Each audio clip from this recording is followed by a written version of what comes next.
네, 여러분 안녕하세요. 오늘은 우리 토마스 만 탄생 150주년 기념 특강 그 네 번째 시간 그 베네치아에서의 죽음에 대해서 강의를 하도록 하겠습니다. 제목 자체가 일단 죽음입니다. 그죠? 죽음 별로 유쾌하지 않은데 자, 베네치아에서의 죽음입니다.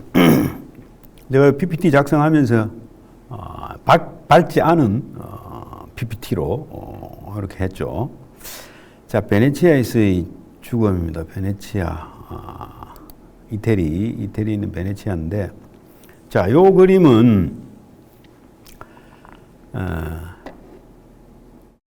여기 이제 독일어로 데어 토트 인 베네딕 해가지고 요게 이제 베네치아, 우리가 아는 베네치아, 베니스를 이제 독일어로 이렇게 쓰고요.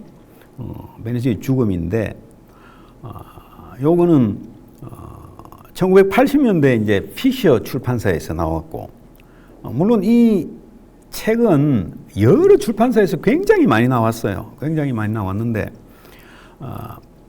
요 그림을 보면 이제 여기 곤돌라하고 요 다리, 그죠?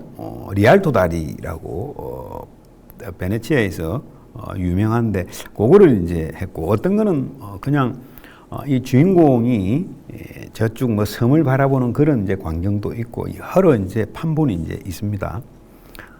그리고 이제 오른쪽 거는 이제 영문판 이제 Death in Venice 요렇게 이제 되어 있죠. 요거는 요 이제 주인공을 이제 중심으로 요렇게 이제 책을 이제 했네요. 요게 이제 요거는 2024년도에 재작년에 나온 전자책에 요렇게 나와 있어요. 요렇게 나와 있고. 자, 이 토마스 만의 베네치아에서의 죽음은 1912년에 나왔어요. 1912년에. 요게 이제 히페리온 출판사라고, 조금 있다가 우리가 간략하게 베네치아에서의 죽음이 어떻게 해서 탄생됐는지 살펴볼 텐데, 요 이제 히페리온 출판사에서 요렇게 나왔고요. 이제 원판이에요. 원판 이게. 이거 빼고는 거의 다 피셔 출판사라는 곳에서 토마스 만은 작품을 다 출간을 했죠. 여기에 여러분들 저 지금 마우스는 요거 보일지 모르겠는데 여기 노벨레라고 적혀 있어요. 다른 작품은 이게 적혀 있지 않은데 요 베네치아에서의 죽음만 요렇게 적혀 있어요. 노벨레. 요거는 이제 전공하는 사람들이 이제 그 뜻을 이제 압니다. 조금 이따 설명해 드릴게요. 다른 작품에서는 이제 이렇게 적혀 있지 않아요. 어쨌든 요게 이제 초판이고,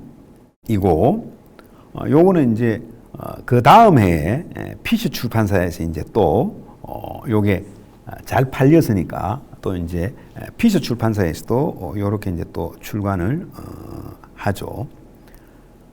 어쨌든 동문판, 영문판, 그리고 한국에서는 이렇게 베네치아에서의 죽음. 요거는 딱 단행본으로 제가 번역한 거죠. 물론 뭐 민음사에서 이제 두툼하게 여러 단편들 모여 있는 그거를 이제 많이들 가지고 계시는데, 요거는 이제 따로 요거만 되어 있는 겁니다. 이 출판사에서 그래도 좀 신경을 써서 요 그림을 이제 보니까 요게 그림 제목이 이거예요. 요게 이제 뭔가 하면은 비토리오 그라시라는 뭐 화가겠죠. 뭐 근데 건축가이기도 하고 이 사람이 이제 그린 건데, 이제 베니스와 리도 제목이. 그러니까 여기가 이제 베니스고 여기 보이는 요 섬이 쭉 이렇게 길게 되어 있는 이게 리도 섬이에요. 리도 섬. 리도 섬은 여러분들 들어보셨을 거예요. 리도는 거의 1년에 뭐 3천만 명 이상의 관광 온대요. 오고 유명한 그 베니스 영화제 열리는 곳이죠. 베니스 영화제 열리는 곳이고, 그리고 여기 우리 이 작품에도 나오는데 엑셀시오르 호텔이라고, 영어로는 엑셀시어라고 하는데 엑셀시오르 호텔이라고 리도섬에 이제 있고, 뭐 여러 개의 호텔이 있긴 있어요. 근데 유명한 게 엑셀시오르 호텔인데, 그 엑셀시오르 호텔은 중공한 지 100년이 넘었어요. 100년이 넘은 이제 우리 작품에도 나오니까 여기가 이제 리도섬이다. 자, 요게 이제 뭐 간단한 그 베네치아에서의 죽음 그 얘기를 했는데, 오늘 공부는 이렇게 이제 이런 식으로 이제 진행을 해볼까 합니다. 토마스 만 간단 소개하면서 이제 이 베네치아에서의 죽음이 이제 그 배경이나 그 동기가 무엇인지, 그리고 이제 가장 중요한 게요, 이제 줄거리 및 뭐 해설이겠죠. 해설. 특히 이 작품은 도대체 이게 신화 이야기인지 이게 뭐 뭔지 신화 얘기가 절반이 넘으니까 그래서 작품 속 신화적 부분들을 이제 조금 이제 살펴보고요. 그리고 이제 영화 베니스의 죽음과 이제 조금 한번 비교를 해볼 테고, 그리고 항상 저는 이제 뭐 한 40년 이상 동문학을 이제 전공을 했지만 한 번도 제가 국문학에 대해서 생각을 안 해본 적이 없어요. 그러니까 외국문학의 궁극적인 목표가 국문학을 더 이제 이렇게 융성시켜야 된다. 더 이렇게 더 멋있게 그렇게 이제 돼야 된다. 국문학, 그래서 항상 독일 문학 작품이 있으면은 국문학과 이제 많이 좀 비교를 해요. 이제 찾아보기도 하고 하는데, 국문학에서도 이제 그런 게 있어요. 이따가 말씀드릴 텐데, 정찬의 베니스에서 죽다라는 딱 이 점하고 똑같죠. 그거 조금 이따가 나올 겁니다. 예. 그리고 이제 이 베네치아에서의 죽음에서 생각해 볼 그런 문제들이 뭐 이게 이제 동성애 작품이다 뭐 그런 얘기를 하는데, 요런 여러 가지 것들을 한번 살펴볼까 합니다. 이런 것도 다 이따가 얘기할 테니까요. 자, 일단 이제 토마스 만 여기서 1875년에 이제 독일 리베크 출생이죠. 출생이고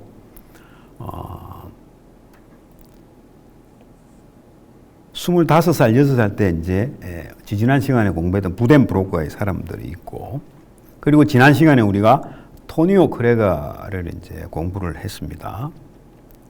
그리고 오늘 요 베네치아에서의 죽음이죠. 1912년.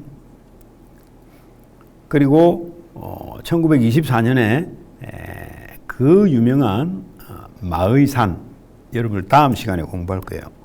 어떻게 보면은 토마스 만 문학의 뭐 정수라고 봐도 됩니다. 마의 산. 다음 시간에 여러분들이 아주 관심 있게 좀 들어보시면 좋을 것 같아요. 마의 산이고, 그리고 이제 29년에 노벨 문학상을 이제 수상을 하죠. 이 후반부는 우리가 지난 시간에도 좀 소개를 했으니까 빼고, 자, 여기서 이제 우리가 베네치아에서의 죽음을 이제 공부를 하려면, 잘 이해를 하려면 요 빨갛게 되어 있는 요 부분을 좀 잘 이해를 해야 돼요. 자, 일단 토니오 크레가가 1903년에 나왔는데요. 베네치아에서의 죽음은 12년이죠. 그럼 대략 9년, 10년 지났단 말이에요.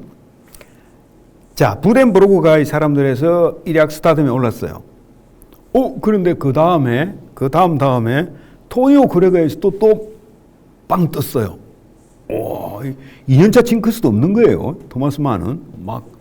그런데 이제 10년 뒤에 베네치아에서의 죽음이 이제 또 떠요. 그러면 10년이 걸렸죠. 그럼 그 10년은 말 그대로 안 뜬 거예요. 이게 이제 잘 알려져 있지 않은데,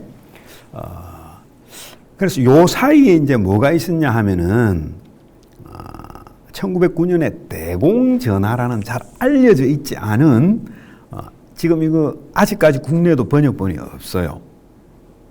이제 요거는 이제 간단하게 보면은, 뭐 파산 위기에 처한 독일 작은 나라 이야기인데, 토마스 만은 엄청나게 이 작품을 높이 평가했는데 문단이나 독자들한테는 별로 안 좋아서 잘 알려져 있지 않죠. 그런데 이제 요게 토마스 만 장편 부덴브로그가의 사람들하고 마이산을 잇는 그 교량 역할을 한다. 뭐 요렇게 보는데요.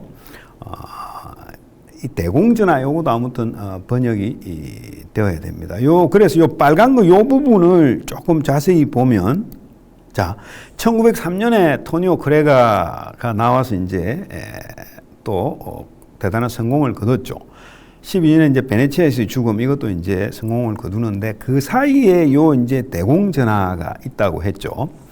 조금 자세히 보면 이제 1903년 이후에, 그러니까 토니오 크레가가 성공하고 난 다음에 이제 토마스 만이 좀 사교 모임에 참석을 하기 시작하는데, 그때 결혼하기 전입니다. 그때 이제 장인이 알프레드 프링사임이라는 그 장인이 장인 집이 뭐 굉장히 부자였고 하여튼 뭐 엄청난 집안이었어요. 그 집에도 이제 초대를 받게 되죠. 그런데 요 대공전화의 작품에서 이 장인이 또 모델로 나와요. 이 장인은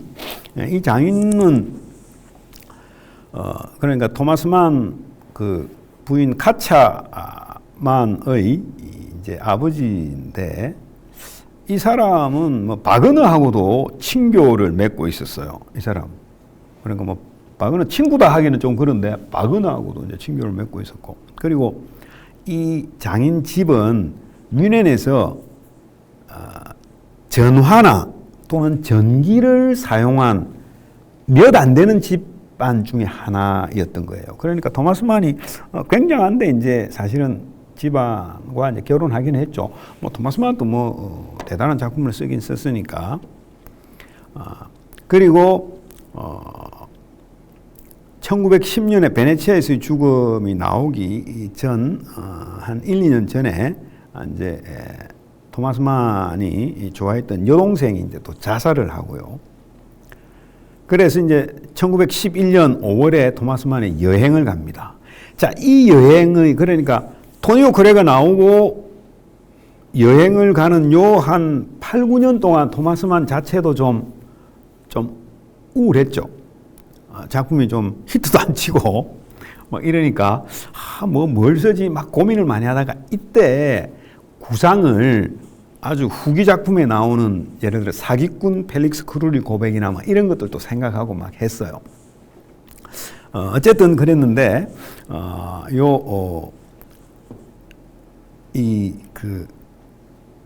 휴양 여행 중에 이제 자기가 좋아하는 음악가 구스타프 말러의 이제 죽음 소식을 이제 듣고 1년 만에 딱 이제 써서 요 작품이 이제 나오게 되는데, 이게 이제 성공을 거둡니다. 그리고 토마스 만은 공식적으로 베네치아에 나는 3번 갔다라고 얘기를 해요. 1905년하고 여기 있는 11년하고 그리고 25년에 뭐 갔다, 뭐 공식적으로 이렇게 얘기를 하는데,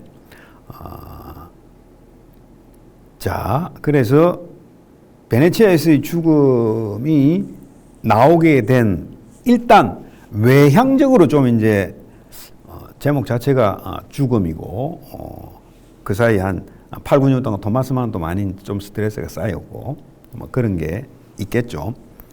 요건 이제 후반부에 또 그 중요한 얘기가 또 하나 더 나옵니다. 요 사이에 요 기간 동안에.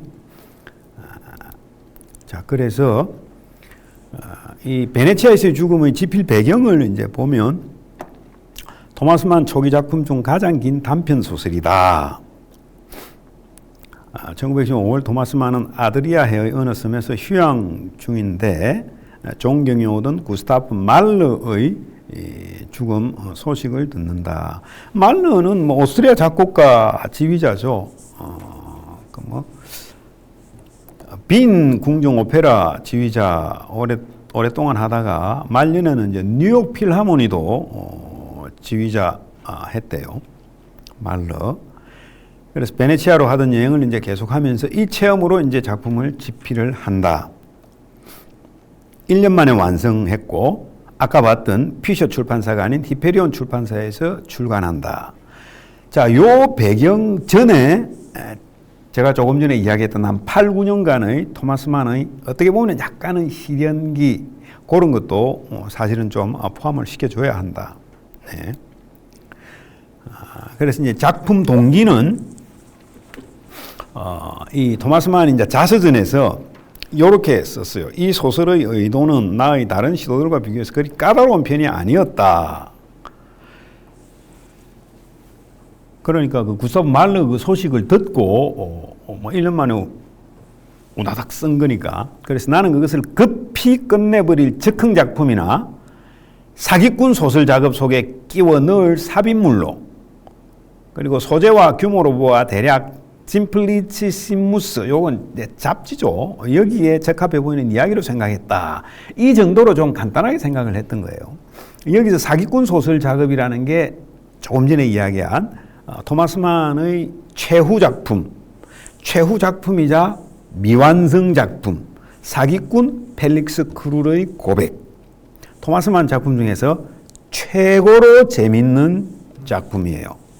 이게 너무너무 알려져 있지 않아서 저도 굉장히 슬픈데, 네. 자, 그래서 한 비평가에게 썼듯이 이 베니스 소설의 주제는 혼란과 품위 상실로서의 열정이다. 뭐 토마스 만이 직접 쓴 거니까. 예. 본래 작가는 자신의 품위를 상실하여 유혹적이고 반도덕적인 힘으로서의 죽음 앞에 쓰러지는 한 작가의 몰락 이야기를 완전히 다른 동기로 구성하려 했다. 즉 괴테를 이제 얘기하는데요. 토마스만 항상 롤 모델이 괴테였고, 뭐 또 셰익스피어도 상당히 이제 흠모를 했고 그랬죠. 19세의 처녀 울리케 폰 레베초프에 대한 74세의 늙은 괴테의 충격적이고 그로테스크한 사랑이라는 동기.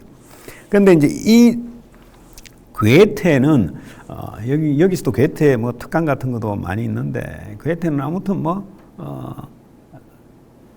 정말로 우리의 영원한 롤 모델이죠. 집안도 너무 좋은데다가 뭐 천재적이고, 뭐 지금 같으면은 거의 뭐 박사학위 한 10개 정도 충분히 받을 수 있는 그런 사람이고, 그리고 뭐 또한 사랑 또한 뭐 모든 게 다 뭐 어마어마했으니까. 그리고 오래 살았고 81년 1749년에 태어나서 1832년에 죽었으니까 한 83살. 뭐 지금도 이제 독일의 바이마르 가면은 바이마르가 거의 괴테의 도시죠. 괴테의 도시인데, 어쨌든 이 괴테 74세인데 19세의 처녀하고 사랑 이야기, 요 이제 동기로 이제 좀 이제 하려고 했는데, 이런 이제 본래 의도는 이제 살짝 접었다. 그러니까 괴테하고 이 19세는 정말로 이성 간의 사랑이잖아요. 그러니까 토마스 만은 베네치아에서의 죽음에서는 살짝 이제 다르게 이제 했다, 그 얘기고. 요 얘기는 한참 뒤에 이제 또 바이마르의 롯데라는 그런 장편 소설에 또 얘기가 나옵니다. 자, 그래서 요 베네치아에서의 죽음에 이제 등장인물을 보면요. 뭐 저 두 사람이라고 생각하면 돼요. 아센바흐하고 타치오 두 사람. 요 이름이 아센바흐 요렇게 표기하기도 하고, 뭐 독일어기 때문에 아센바흐 요렇게 표기하기도 하고, 표기는 뭐가 뭐 정확한 표기는 그 뭐라고 하기가 좀 그래요. 물론 이제 독일어 전공하는 사람들이 이제 하면은 이게 이제 맞는데, 아센바흐가 맞는데 조금 다르게 쓰여 있더라도 마찬가지다, 그 얘기예요. 시민과 예술가의 대립을 극복하고 내면적 조화를 이룬 고귀하고 근엄한 예술가, 귀족 칭호까지 받은 저명한 작가이자 시인이다. 그의 정열적이고 엄격한 외모는 동성애적 경향이 있다고 하는 음악가 구스타프 말러의 모습을 닮고 있다. 요 아센바흐. 토마스 만은 항상 소설을 쓸 때 거기에 주인공 인물 같은 거 할 때 꼭 이런 식으로 인물 묘사를 합니다. 아셈바는 중키가 좀 못되고 연갈색 피부를 하고 있으며 면도를 깔끔하게 하는 사람이었다. 아담한 체구에 머리는 좀 큰 편이며 뒤쪽으로 빗어 넘긴 머리카락은 정수리 근처가 이미 성기됐으나 관자놀이께는 숱이 많고 많이 새어 있었다. 이마는 주름이 많이 져서 흉터가 난 것처럼 보였다. 금태 안경의 코걸이는 뭉툭한 코의 윗부분에 꼭 끼워져 있었다. 입은 컸고 뺨 부분은 야위어 주름이 배어 있었고 잘생긴 턱은 부드럽게 나뉘어 있었다. 요 2장에 이제 나오는 그건데, 예를 들어 이제 이런 거를 그림을 그린다든지 영화를 만든다든지 하면 이렇게 이제 분장을 하면 되겠죠. 그래서 나중에 혹시 이거를 그림을 그리든가 영화로 너희들 만들 때 이거 참고하라고 했을지도 모르죠. 워낙 치밀한 토마스 만이기 때문에. 그래서 이 2장에 또 구스타프 아셈바흐는 시인이었다. 그것도 거의 탈진 상태에서 일하는 사람들, 과중하게 부담을 받은 사람들, 이미 녹초가 되어버린 사람들, 아직은 그래도 꼿꼿하게 자신을 지탱하고 있는 사람들의 시인이었다. 또 신체도 허약하고 경제적으로도 빠듯한 중에도 초인적인 의지를 갖고 현명하게 자기관리를 하여 적어도 얼마 동안은 위대한 영향력을 발휘한 모든 업적주의 도덕가들의 시인이었다. 이 주인공에 대한 이제 간단한 설명이에요. 쉽게 말하면은 아주 엄격하게 자기 관리를 한 성공한 작가, 시인, 그 얘기입니다. 그리고 이제 또 다른 주인공 타치오죠. 그리스 조각을 연상시키는 인물이자 완벽한 신화적 아름다움을 구현하는 인물이다. 아셈바흐에게 최상의 아름다움을 보여주며 아셈바흐를 죽음으로 몰아간 인물이죠. 아셈바흐에 관한 묘사는 3장에 나오는데요. 14살 정도로 보이는 긴머리 소년이었다. 아셈바흐는 그 소년의 완벽한 아름다움에 너무도 놀랐다. 창백하고 우아하면서도 내성적으로 보이는 소년의 얼굴을 연한 금발머리가 에워싸고 있었다. 곱게 뻗어놓고 사랑스러운 입술, 진지한 표정의 얼굴, 우아하고 신과 같은 인상. 이 모든 것은 고귀했던 시대의 그리스 조각품을 연상시켰다. 그것은 가장 완벽하게 형식을 완성시킨 모습이었다. 자, 그래서 이제 이 베네치아에서의 죽음 전체 줄거리를 이제 먼저 살펴보고, 그 다음에 이게 5장으로 이루어져 있어요. 그래서 각 장의 그 줄거리를 조금 이제 상세하게 한번 보겠습니다. 독일의 저명한 작가 구스타프 폰 아셈바흐, 요 이제 폰은 이제 귀족 칭호를 받았으니까 폰이 들어간 거예요. 엄격한 자기 규율과 금욕적 삶을 통해 명성을 쌓은 인물이다. 어느 날 그는 설명하기 어려운 불안과 충동에 사로잡혀 여행을 떠나기 결심하여 결국 베네치아에 도착한다. 베네치아의 고급 호텔에서 그는 폴란드 귀족 가문의 소년 타치오를 처음 보게 된다. 타치오는 조각처럼 완벽한 아름다움을 지닌 소년으로 아셈바흐에게 적극적이고 강렬한 미적 충격을 준다. 아셈바흐는 처음에는 이를 순수한 미적 관조로 합리화하지만 점차 타치오에 대한 감정은 집착과 욕망으로 변해간다. 한편 베네치아에는 콜레라 전염병이 퍼지고 있지만 도시 당국은 관광객 이탈을 막기 위해 이를 은폐한다. 아셈바흐는 위험을 감지하면서도 타치오 곁을 떠나지 못하고 베네치아에 계속 머무르기로 한다. 그는 점차 외모에 집착하며 염색과 화장을 하고 젊음을 흉내내는 자신의 모습에 스스로도 혐오와 매혹을 동시에 느낀다. 뭐 이발사를 통해 가지고 막 이래요. 머리 염색하고 하는 그런 장면들이 좀 길게 쓰여 있죠. 아셈바흐는 꿈속에서 디오니소스적 광란의 장면을 경험하며 그동안 지켜온 이성 절제, 형식의 세계가 무너지는 것을 직면한다. 그는 타치오를 따라다니며 말 한마디조차 건네지 못한 채 오직 지성과 환상 속에서만 소년을 소유하려 한다. 거리를 두고 그냥 관조만 하는 거예요. 결국 아셈바흐는 해변의 의자에 앉아 바다 쪽을 바라보며 서 있는 타치오의 모습을 바라보다가 콜레라에 감염되어 죽음에 이른다. 타치오는 마치 저편을 가리키는 존재처럼 서 있고 아셈바흐는 그 아름다움에 이끌리듯 고요한 죽음을 맞는다. 요게 전체적인 이제 줄거리입니다. 그래서 이것을 조금 더 이제 세부적으로 보면 이렇게 이제 5장으로 되어 있습니다. 5장으로 되어 있는데 각 장마다 이렇게 소제목을 이렇게 이제 좀 붙여봤어요. 붙여봤고 요 1장 뒤에 요 괄호 안에 있는 요 숫자는 뭔가 하면 원문의 페이지 숫자예요. 원문의 페이지 숫자. 그래서 요게 이제 5페이지, 6페이지, 23페이지, 3장이 23페이지, 4장이 9페이지, 5장이 20페이지, 뭐, 요렇게 있는데, 요게 이제 우리 한국어로 번역본에서는 여기 대략 곱하기 2를 하면 돼요. 1장이 10페이지고, 뭐, 이런 식으로 하면 되는데, 자, 요 5장으로 되어 있는 요거도 나중에 얘기하겠지만 여러분들이 연극하면은 보통 5막극, 3막극 요렇게 아시고 있잖아요. 그래서 일단 5장 하면은 뭐 연극이 드라마가 잠시 떠오르기도 하고 막 그런 건데 우리가 보통 발단, 전개, 위기, 절정, 결말이라고 할 때 분량으로 봐서는 좀 이제 맞지는 않은데 아무튼 요렇게 이제 5장으로 이제 이루어져 있습니다. 그래서 이제 1장은 아주 쉽게 이야기하면 그냥 정말로 열심히 치열하게 일을 해서 산책을 갔다가 뭐 약간 좀 이상한 사람을 만났는데 거기에서 여행을 가고 싶다 뭐 이런 얘기예요. 그래서 충동의 발생, 뭐 이성의 균열이라고 제목을 적었고 구스타프 폰 아셈바는 규율과 금욕을 삶의 원칙으로 삼은 제명한 작가이다.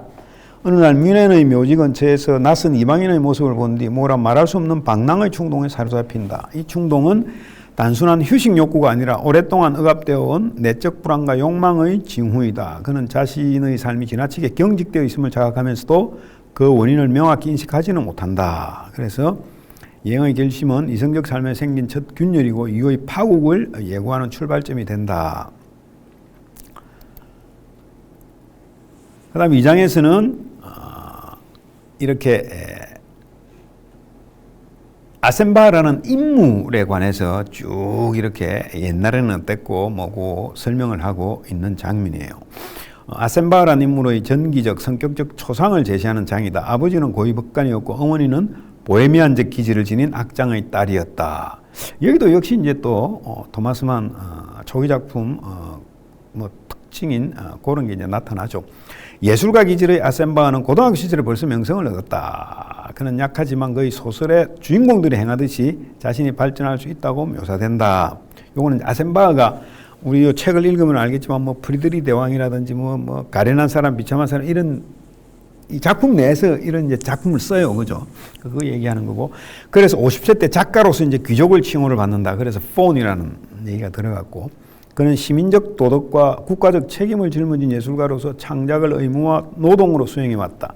감정과 쾌락을 억제하고 형식과 절제를 미덕으로 삼아 명성을 얻었다. 그러나 이러한 삶은 예술을 생명 있는 충동이 아니라 자기 강제와 억압의 산물로 만들었다. 그래서 이 장은 이후 드러날 붕괴가 우연이 아니라 오래된 자기 억압의 필연적 결과임을 보여준다. 어떻게 보면 이 상세하게 설명한 이런 것들이 뭐 조금 더 부담이 되고 더 어려울 수 있어요. 예. 그래서 요 2장에서 좀 핵심 대목은 뭐 세상의 거의 모든 위대한 것은 그럼에도 불구하고 존재하는 것이다. 요 2장에 나오는 대목들이에요. 예. 예술은 한층 더 깊은 행복을 주었다가 한층 더 신속하게 기력을 소진시킨다. 이런 것들이 좀 2장에서 핵심 대목인데 여러분들한테 지금 핸드아웃 간 데서는 이게 이제 없을지도 모르겠어요. 네, 요게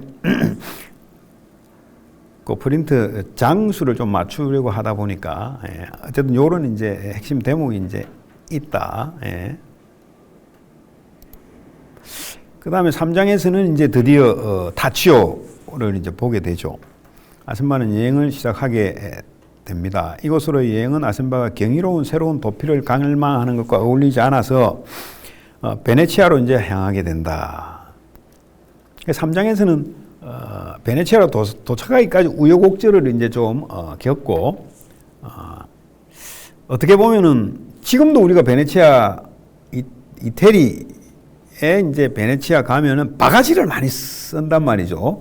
그것의 100년 전 그 모습을 이 작품에서도 사실 보고 보여주고 있다고 봐도 됩니다. 이러한 우여곡절을 겪어가지고 이제 이렇게 베네치아로 이제 향하죠. 베네치아 고급 호텔에 도착하고 난 후 아셈바는 호텔 홀에서 그 그리스의 사랑의 신 에로스에 비유되는 아름다운 폴란드 소년을 처음 본다. 타치오는 조각처럼 완벽한 미를 지닌 존재로 아셈바에게 강렬한 미적 충격을 준다. 그는 자신의 감정을 사랑이 아닌 순수한 미적 관조로 규정하며 합리화한다. 베네치아는 아름다움과 부패가 공존하는 공간으로 그의 내면 상태를 외화한 도시다. 바깥으로 형성한 그런 도시다. 다른 섬으로 떠나려 하다가 식당에서 다시 타치오를 보고 베네치아와 이별하지 못한다. 이 장에서 이제 아름다움은 고향의 대상이 아니라 위험한 유혹으로 처음 모습을 이제 드러낸다. 여기에서 중요한 이제 핵심 대목은 보거라 타치오, 너 또한 여기에 다시 여기에 있구나. 이것도 거의 마지막 부분인데 아셈바흐는 피가 끓어오르는 감격, 기쁨, 자기 영혼의 고통을 느꼈으며 자기가 베네치아와 이별하는 것을 그토록 힘들게 만들었던 이유가 바로 타치오 때문이라는 것을 깨달았다. 그 3장에서 베네치아로 이제 여행하려고 해서 이제 왔다가 우여곡절 끝에 막 바가지도 쓰고 막 이래 막 기분 나쁘고 막 이래 떠나려고 하다가 다시. 근데 사실은 바가지 써서 기분 나빠서 가려는 게 아니라 타치오 때문이었다. 지금 이 말이죠. 그리고 이제 4장에서는 베네치아에서 머무는 동안 아셈바는 그 소크라테스가 그 제자인 파이드로스와 함께 있는 장면을 이제 떠올립니다. 이 아셈바흐는 타치오에 대해 글을 쓰면서 즐거워하고 또한 해변에서 계속 타치오와 접촉하게 된다. 아셈바흐는 점점 타치오에게 집착하며 그의 동선을 따라다니고 시선으로 추적한다. 사장은 수많은 신화 속 인물이에요. 어떻게 보면 이 베네치아에서의 죽음은 신화 공부입니다. 이것을 완벽하게 이해하려면 신화를 다 옆에 신화책을 딱 놓고 그리고 사실은 이거 읽을 때 요 4장 가면 하루에 한 2페이지 읽기 힘들어요. 왜냐하면 그 신화를 이제 계속 이렇게 읽어 나가야 하니까. 그래서 종국적으로 타치오를 신에 비유하면서 아셈바흐는 타치오에 대한 사랑을 깨닫게 된다. 이 4장의 마지막 구절이 이제 여기서 드러나죠. 이게 여러분들 잘 아는, 독일어를 몰라도 잘 아는 Ich liebe dich 하죠. 나는 너를 사랑해. 요 구절이. 그래서 요 4장을 우리가 신화의 장이라고 하고 베네치아에서 죽음의 좀 핵심이죠. 요 파이드로스는 이따가도 한번 나오겠지만 그 플라톤 작품이에요. 플라톤의 파이드로스라는 책이 있는데 여기 이제 부제가 아름다움에 관하여 거예요. 또는 사랑에 관하여 또는 미에 관하여 뭐 이런 부제인데 그러니까 소크라테스하고 그 파이드로스하고 그 대화인데 우리 요 작품에서는 이제 보기 싫게 추한 한 사람과 아름다운 한 소년, 사랑스러운 아이를 대동한 현자의 모습으로 이제 묘사가 되고 있죠. 그 다음에 마지막 5장은 죽음과 침묵, 미의 종착점인데 베네치아의 전염병이 창궐했다는 것을 아셈바는 알아차린다. 하지만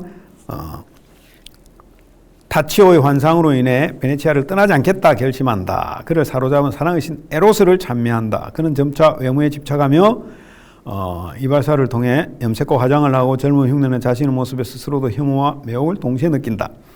꿈속에서 그는 디오니소스적 광란을 경험하며 이성적 자기 통제는 완전히 무너진다. 이 작품에서부터 벌써 토마스 만에게 있어서 꿈은 굉장히 또 이 소설에서 중요한 장치예요. 다음 시간에 공부할 마의 산에서도 이 자기의 어떤 마음이 완전히 이제 돌아서는데 어느 한 꿈을 꾸거든요. 그 꿈이 이제 눈의 장면에서 꿈을 꾸게 되는데 토마스 만의 작품에서 좀 그런 게 자주 보여요. 이성적 자기 통제는 완전히 무너진다. 미를 향한 관조는 이제 명백한 욕망과 자기 파괴로 전환된다. 콜레라가 도시를 잠식하는 가운데 아셈바흐는 해변에서 마지막 순간을 맞는다. 그는 바다 쪽을 향해서 있는 타치오의 모습을 바라보다가 의자에 앉은 채 죽음을 맞이한다. 타치오는 말없이 저편을 가리키는 존재처럼 묘사되며 미와 죽음이 겹쳐진다.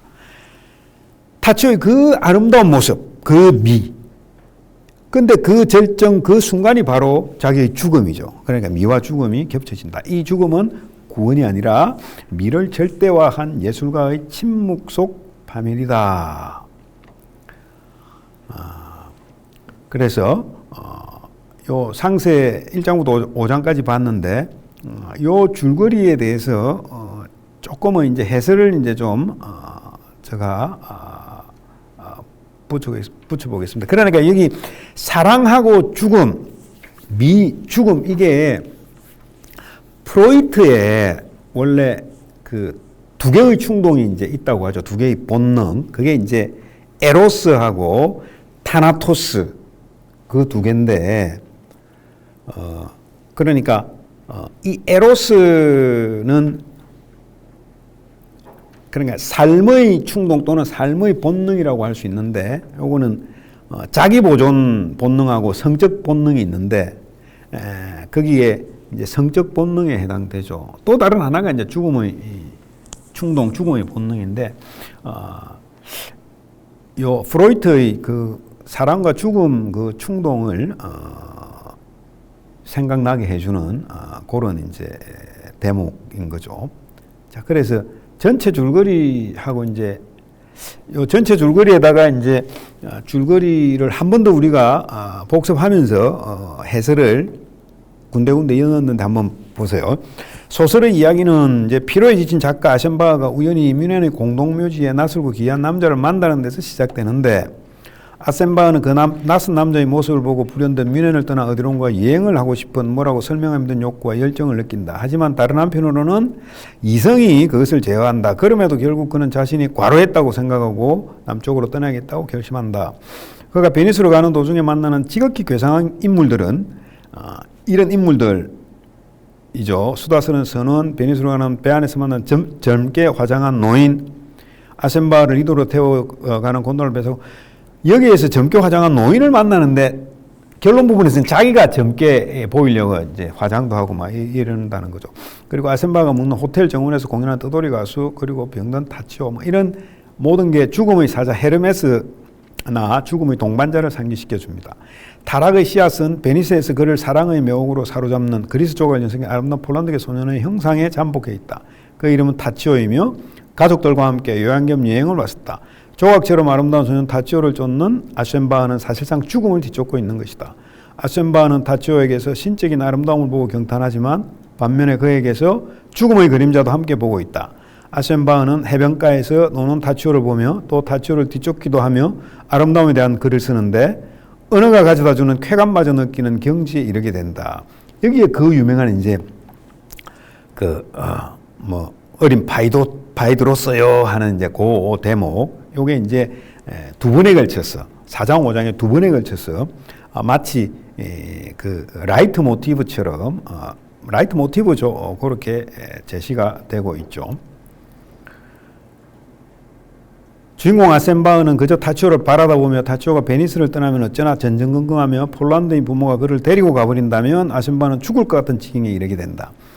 눈빛의 교환으로 제한된 완전히 플라톤적인 사랑의 맞법은 그의 영혼을 매료시켜 이제까지 쌓아온 삶의 엄격함을 파괴하고 그를 온갖 의무로부터 해방시켜준다.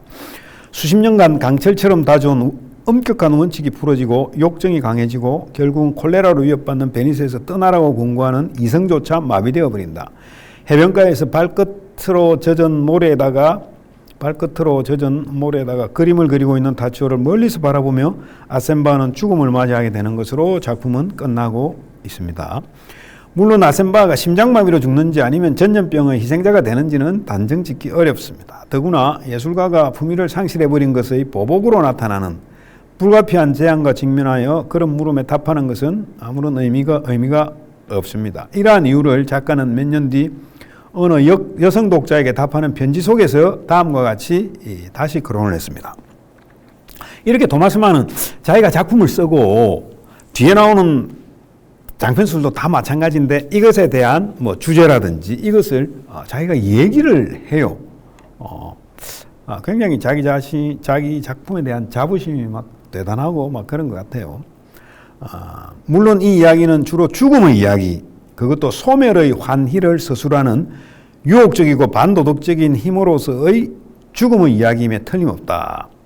그러나 내가 특히 주목하고 있는 문제는 예술가의 품위에 관한 문제로서 나는 거기에 거장의 비극과 같은 어떤 것을 부여하고자 했습니다. 이렇게 직접 이야기를 하고 있습니다. 그래서 이 베네치아에서의 죽음은 독일에서 대성공을 거두었습니다. 아까 봤던 토니오 크레가 이후 한 9년, 10년 동안의 좀 침체기에서 벗어나고, 물론 외국에서도 호평을 받았고, 이 작품이 출간되고 11년이 지난 1923년에 토마스 만은 이 소설의 프랑스 번역자에게 번역 사항을 알려주며 주제 아닌 주제를 이제 언급하는데, 요게 이제 주제라고 합니다. 작가가 말하는 주제니까. 물론 이건 이제 작가가 이야기한 주제고, 이것을 이제 우리 이런 독자들은 독자 나름대로 또 충분히 다른 주제를 끄집어낼 수도 있겠죠. 베네치아에서의 죽음은 세계 곳곳에서 행운을 얻었습니다. 먼저 헝가리어와 러시아어, 스웨덴어로 번역되었고 최근에는 폴란드로 나왔으며 이탈리아어로도 번역되었습니다. 이제 그것을 플로베르의 나라인 프랑스의 언어로 볼 수 있다니 내 마음이 너무도 흡족합니다. 사실 이 이야기는 본질적으로 다시 한 번 더 높은 삶의 단계에서 서술되는 토니오 크레거입니다.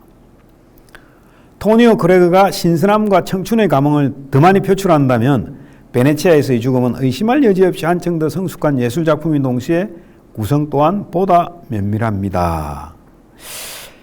그러니까 이런 논문이 아직 없긴 한데요. 제가 아까 이야기했던 토니오 크레가 나오고 그 다음에 한 10년 동안의 그 공백, 그게 아마 이게 또 성공을 거두니까 요 말은 좀 더 뒤에 이야기를 하거든요. 그래서 또 토니오 크레가하고 또 결부를 시키는 건 아닌가, 뭐 그런 생각이 들기도 해요. 나는 그것을 집필하던 당시에 순간순간 내게 찾아오던 만족감, 요컨대 행복감을 잊지 못합니다. 모든 것이 한꺼번에 소리를 내며 조화를 일으켰는데 그 결정체는 순수했습니다. 전체 줄거리에 대한 군데군데 해설이었고요. 그래서 보통의 우리가 베네치아에서의 죽음 하면 해설이 이 정도로 보통 얘기가 되고 있죠. 베네치아는 토마스 만에게 이제 꿈과 비밀의 도시이자 마음의 고향이다. 대가의 반열에 오른 어느 작가의 실존 파괴의 이야기다. 작가 자신이 장기간 성적 욕망을 억압하다가 좌절로 끝났다. 아센바의 죽음은 예술가의 품위를 상실해버린 것의 보복이다. 아센바는 아름다움에 빠지지만 감각적 쾌락을 추구하려 하지 않는다. 동성애 작품으로도 해석할 수 있으나 중심 테마는 아니다. 아까도 봤지만 비평가에게 보낸 편지에서 이 주제는 혼란과 품위 상실로서의 열정이다. 이렇게 일반적으로 알려져 있는 베네치아에서의 죽음에 대한 해설이고요. 이제 우리가 신화 쪽을 좀 살펴봐야 되는데요. 이 베네치아에서의 죽음에서는 거의 절반 이상이 신화 얘기입니다. 여기 보면은 뭐 오케아노스부터 해서 나르시스, 디오니소스 뭐 쭉 기타 등등 굉장히 많은 이제 신화가 나오죠. 그래서 요 신화를 뭐 정말로 베네치아의 죽음을 완벽하게 읽으려면 이것을 다 이렇게 봐야, 신화를 다 이제 알아야 하는데 시간은 이제 굉장히 걸릴 거예요. 그래서 우리가 몇 개만 이제 좀 보면, 예를 들어 이제 나르시스 같으면은 아센바가 타치오의 땅 미소를 보고 요렇게 나르시스에 대한 요런 이제 얘기를 하죠. 그래서 허리를 굽히고 자신의 모습을 물속에 비추어본 나르시스의 미소와, 그건 아주 조금 일그러진 미소였는데 자신의 아리따운 그림자에 입맞춤을 하려고 해도 아무런 가망이 없다는 걸 알고 일그러진 미소였다. 요염하고 호기심에 차서 부드럽게 고통스러워하는 동시에 매혹당해 있으면서 매혹시키는 그런 미소였다. 요런 이제 나르시스를 표현을 하는데, 근데 요 이제 그림은 요게 에코와 나르시스라는 이 그림의 이제 제목이에요. 에코 메아리 그거죠. 이 그림 뭐 작가는 윌리엄 워트하우스라는 작가인데 대표적인 이제 신화 배경으로 한 그림인데, 여기 요 젊은 남자가 나르시스고요. 물에 비친 자신의 모습에 사랑에 빠져가지고 연못을 들여다보고 있죠. 그 타인의 사랑에는 뭐 무관심하고 자기 자신에게 이제 매혹되는, 그래서 파멸에 이르는 인물인데, 요 나무 요 뒤에 숨기듯이 서 있는 여인이 이제 에코죠. 에코. 이 에코는 나르시스를 사랑하지만 이 에코는 신화에 보면은 저주로 인해서 자기가 말을 할 수가 없고 자신의 말이 아닌 타인의 말만 되풀이할 수 있는 그런 이제 존재죠. 그래서 이제 에코가 메아리 그렇게 이제 얘기를 하는데, 그래서 사랑을 직접 표현하지 못한 채 이제 바라보기만 하죠. 그래서 이 화가 워트하우스는 요 장면을 통해서 좀 자기와 이제 또는 소통 불가능한 그런 아름다움이 초래하는 이제 비극을 이제 요 그림으로 이제 표현을 했는데, 어떻게 보면 이제 침묵 속에서 이제 관조만 하는 존재. 그죠? 그러니까 아센바흐가 타쪼를 이렇게 직접 이제 터치를 하지는 않죠. 그래서 요런 이제 나르시스를 끌어들이는 게 이제 이런 이제 이유가 있다. 그래서 아센바흐가 타쪼에게 느끼는 것 같은 그런 것이지요. 자, 또 다른 신화에서 이제 또 디오니소스죠. 디오니소스. 이 아센바흐는 베네치아에서 콜레라가 이제 퍼지고 있다는 것을 알게 되고 타치온의 가족에게 말하지 않고 침묵하고 지낼 때 꿈에서 이제 디오니소스를 이제 만나는데, 하지만 그는 자신에게 찾아온 것이 무엇인지 희미하긴 했지만 그래도 그것을 칭할 수 있는 한마디 말을 알고 있었다. 낯선 신 디오니소스였다. 요 그림도 뭐 좀 디오니소스적 향연 이런 이제 제목인데, 좀 정확한 제목 논쟁은 아직 좀 있다 그래요. 저 미술계에서도. 중요한 거는 디오니소스적 도취와 해방 뭐 이런 거예요. 여기가 이제 디오니소스인데.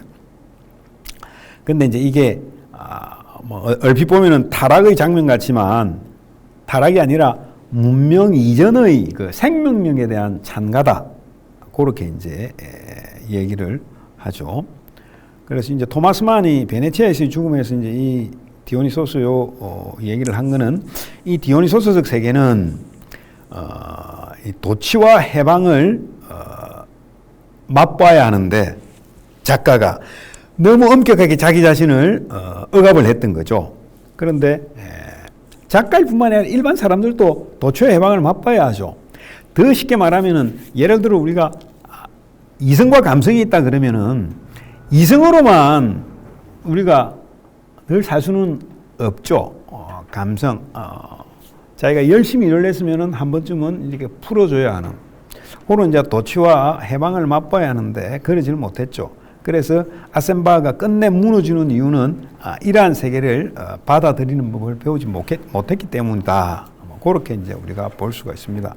그 다음에 이제 또 이제 파이드로스 얘기하면서 에로스 이야기 나오는데, 왜냐하면 요거는 두 번에 걸쳐서 나와요. 파이드로스여, 맹심에 두거라. 단지 아름다움만이 신적인 것이고 동시에 눈으로 볼 수 있는 것이란다. 그러므로 어린 파이드로스여, 아름다움이란 감각적인 인간이 걸어가는 길이란다. 내가 이렇게 묻는 이유는 우리 시인들은 에로스 신이 옆에 와서 안내자로 나서서 길을 안내해주지 않으면 아름다움의 길을 걸을 수 없다는 것을 네가 꼭 알아야 하기 때문이다. 자, 이제 요거는 플라톤의 이제 파이드로스라는 책이고요. 요 그림은 프시케하고 에로스라는 제목이에요. 요 그림은 그래서 요 오른쪽에 날개 달린 요 남성이 에로스, 왼쪽에 이제 젊은 여성이 이제 프시케인데, 이 에로스가 프시케 뭐 이마나 또는 뭐 머리카락 요런데 입 맞추는 그 순간을 요렇게 탁 그림을 이제 그린 건데, 뭔가 이제 순수함이라든지 뭐 불안이 좀 이제 섞인 표정을 짓고 있고, 요 에로스는 보호하듯이 이렇게 감싸 안으면서 좀 적극적으로 다가가는 그런 모습이 보이죠. 그리고 요 위에 있는 요 나비는 좀 상징인데, 보통 우리가 이제 푸시케 하면은 푸시케 이게 이제 영어로 하면은 P가 묵음이 돼요. 사이칼러지 할 때 그런, 근데 독일어에서는 P가 이제 묵음이 안 되거든요. 푸시케 하면 요게 보통 이제 영혼이나 생명을 의미하는데, 푸시케 신화에서는 이제 나비로 이제 상징이 되죠. 그래서 뭐 푸시케 이야기 요것도 신화에 뭐 있잖아요. 너무 아름다워 가지고 비너스 질투를 받게 되죠. 그러니까 아프로디테 질투를 받아 가지고 그 아프로디테 아들이 이제 에로스 아니에요. 큐피드인데 그 아들한테 쟤 좀 어떻게 하라고. 그래서 이제 에로스가 이제 갔다가 이제 사랑에 이제 빠지죠. 근데 에로스가 자기 엄마 말도 있으니까 나를 보면 안 된다, 이런 이제 조건을 걸어서 그랬는데, 그 이제 촛불 푸시케 이제 언니들이 이제 또 이렇게 또 종용을 하죠. 야, 그 남자친구 얼굴을 안 보면 어떡하냐. 그래서 이제 촛불을 이렇게 하다가 그 촛농이 이렇게 에로스 큐피드한테 떨어져 가지고 이 에로스가 이렇게 아주 그거죠. 뭐 죽게 되나, 뭐 하여튼 그래 해가지고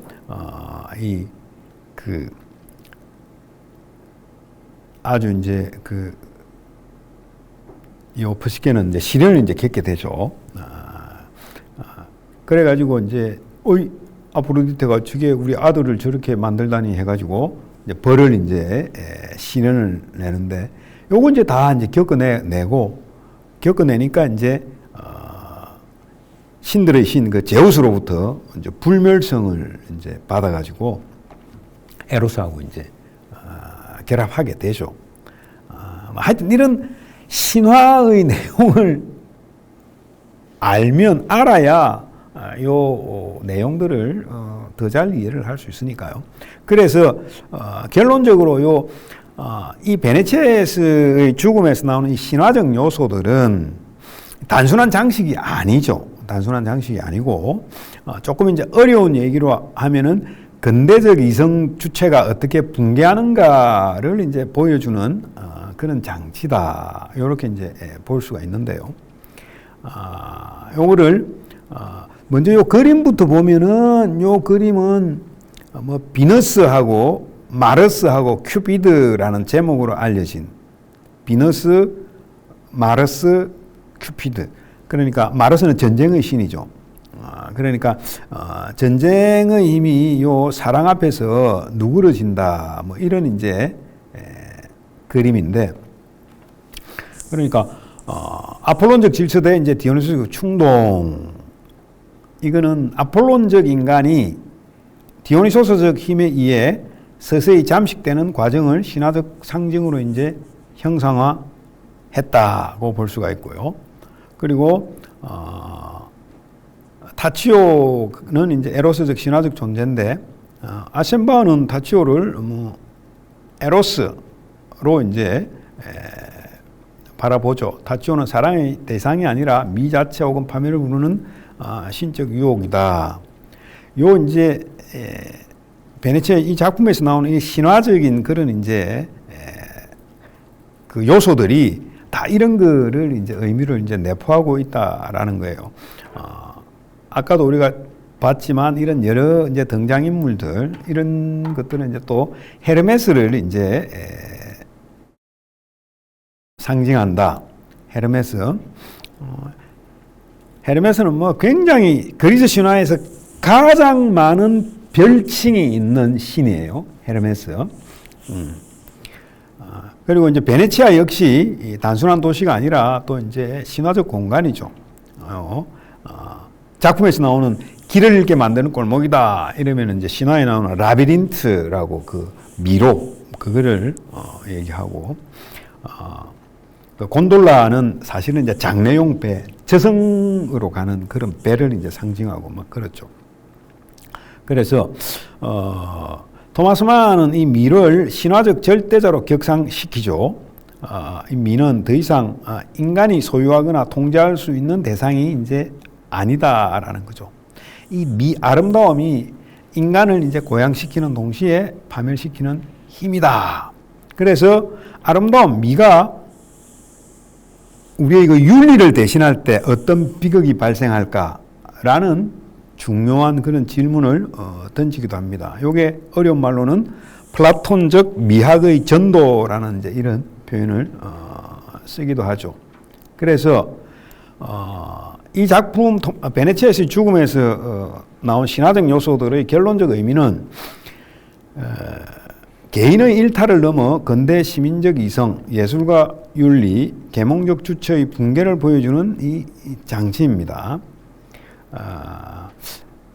그러니까 아셈바의 죽음은 개인적 파멸일 뿐만 아니라 이성 중심 근대 인간의 신화적 종말인데 요거는 뒷부분에 한 번 더 언급이 될 겁니다. 자, 그래서 이제 또 베니스가 이제 또 나오죠. 그리스 신화의 사랑과 미의 여신은 베니스에서 나온 거고, 아름다움이 도취돼 몰락하는 작품이 쓰여진 당시의 세기말적 문예사의 특징을 이제 잘 보여주는데, 요거 이제 유명한 그림이죠. 요거 보티첼리 비너스의 탄생이죠.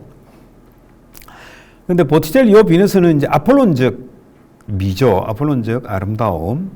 그렇지만 토마스 만의 세계에서의 미는 디오니소스적 충동으로 변질되고 혼돈이나 죽음과 결합하죠. 그래서 아셈바는 보티첼리적 비너스, 아폴론적 이제 비너스를 기대하지만 실제로 마주하는 것은 디오니소스적 이제 에로스다. 그렇게 신화적으로 설명을 할 수가 있고요. 아주 명확하게 이 신화에서 거의 이 작품의 절반 이상을 차지하는 신화적 요소에서도 엑기스만 뽑아가지고 주인공 아셈바하고 타치오의 관계를 보여주는 게 요 신화라고 이제 보면 됩니다. 제우스하고 가니메데스하고 소크라테스하고 파이드로스고 그리고 제피로스하고 히아킨토스. 이 가니메드 역시 제우스가 트로이 왕자 가니메드를 우연히 보고 이제 사랑을 하죠. 그래서 얘를 이렇게 자기가 독수리로 변해가지고 또는 이때 바람으로 변해가지고 올림포스 산으로 납치해가지고 자기한테 그 복숭아 주스, 넥타르를 따르는 이제 시종으로 삼죠. 이게 이제 그리스적 동성애의 상징으로 이제 보통 보죠. 이것을. 그다음에 이제 파이드로스는 이제 아까도 잠시 설명을 했죠. 그러니까 사랑스러운 아이를 대동한 현자의 모습으로 이제 묘사가 되니까. 그리고 히아키톤스는 그리스 신화에 나오는 이제 미소년인데 아폴로는 이제 사랑을 받죠. 그런데 이제 이를 질투한 서풍의 신 제피로스가 던진 원반에 맞아서 죽임을 당하는데 그때 히아신스라는 꽃이 이제 피었다고 하죠. 그래서 이제 요런 내용들을 보면 이제 좀 동성애적인 이제 요소가 좀 보인다라고 얘기하는데, 그래서 이 신화적 요소의 이제 결론적 의미는 이제 뭔가 절반 이상을 차지하는 이 신화적인 그런 얘기들, 그게 이제 요렇게 좀 요약을 좀 할 수가 있을 것 같아요. 개인의 일탈을 넘어 근대 시민적 이성, 예술과 윤리, 계몽적 주체의 붕괴를 보여주는 장치이며 니체 이후 세계에서 미와 진리, 윤리의 관계가 얼마나 위험해질 수 있는가를 드러냅니다. 아셈바의 죽음은 개인적 파멸일 뿐만 아니라 이성 중심 근대 인간의 신화적 종말이죠. 자, 이제 그러니까 신화 이야기하면은 너무 많이 이야기하면은 다들 힘들어 하죠. 몇 개만 하면 굉장히 재밌죠. 이렇게 하면 재밌는데, 워낙 베니스의 죽음에서는 신화가 많이 나오니까. 자, 이제 영화 베니스의 죽음을 이제 한번 보면, 요거는 이제 이태리 그 루치노 비스콘티, 요 루키노라고 하기도 하고 루치노라고 하기도 해요. 비스콘티 1971년 작품인데, 토마스만 동명 소설을 원작으로 했죠. 뭐 이렇게 어떤 분은 영화를 보고 토마스만을 알았다라는 이제 분도 계시고, 그만큼 이 토마스만의 좀 이렇게 마케팅이 너무 안 돼 있는 것 같아요. 영화도 이제 많이 만들고 했으면 좋겠는데, 제가 엄청나게 추천하는 거는 사기꾼 펠릭스 크룰의 고백이에요. 그거 영화를 감독이 잘 만들면 대박의 조짐이 보이는데, 저랑 생각이 좀 다른 모양입니다. 그런데 이제 주인공 구스타프의 직업이 이 책에서는 이제 작가, 시인으로 이제 나오지만, 영화에서는 이제 음악가로 나오고, 그래서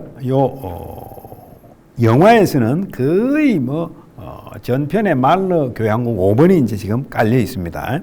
그래서 오늘 영화를 동영상을 좀 감상을 하실 거예요. 그래서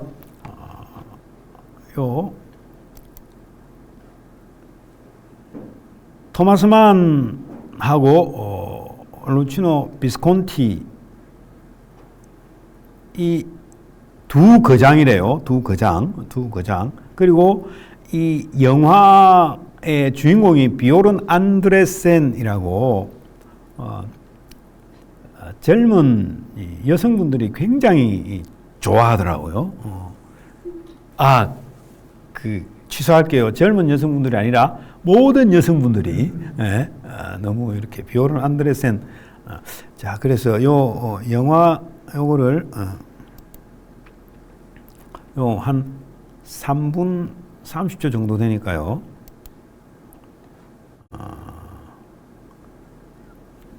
잠깐만요. 저기 지금 화면이 화면을 루치노라고 하기도 해서 루키노.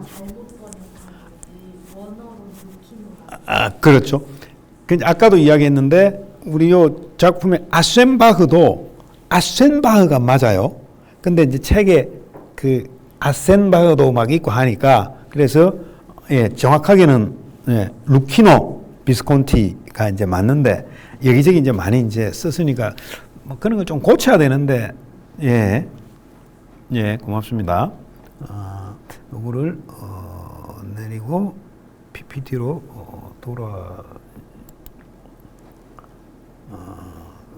들어오기.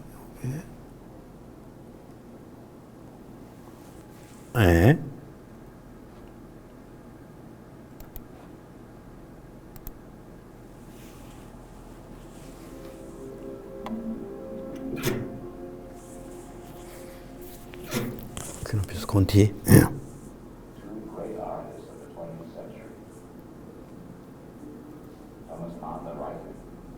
하나에 먹으면 눈이 12년 젊어진다는 눈 영양제가 지금 1+1보다 저렴한 62% 특가 진행 중입니다. 솔티스 눈 S3입니다. 우리나라 눈 영양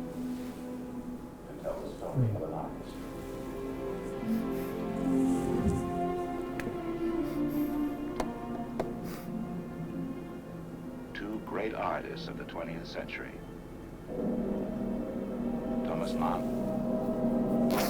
Their Bogart is Aschenbach, the artist at the climax of his career, composer, conductor, maker of great music. Suddenly alone.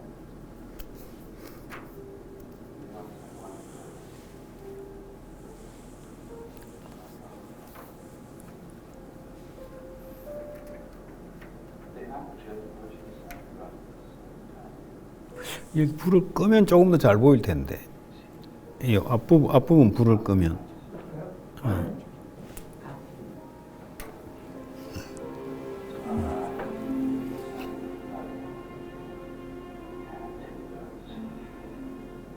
Two great artists.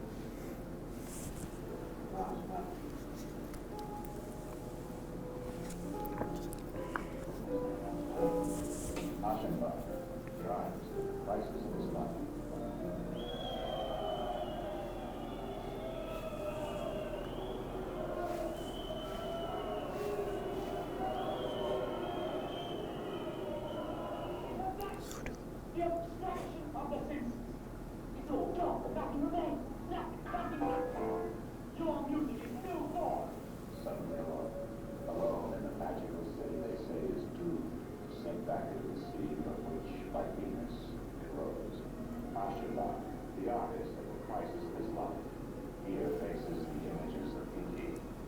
immortality.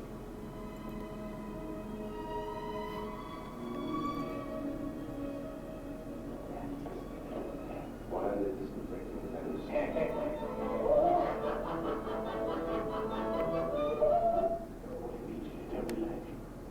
Please, I beg you, take that seal and your daughters. I implore you. That is different by pestilence. 이 친구입니다. The appreciation of this major edition of those few films was joined 요런 안드레센. expressed by select audiences and critics in England and throughout the continent. The repeated use of one word, masterpiece.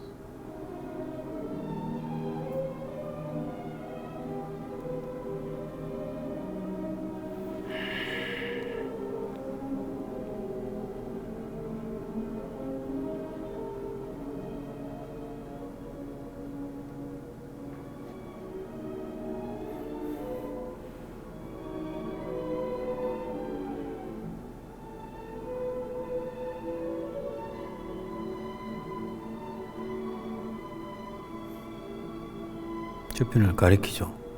이게 클라이막스죠. 예.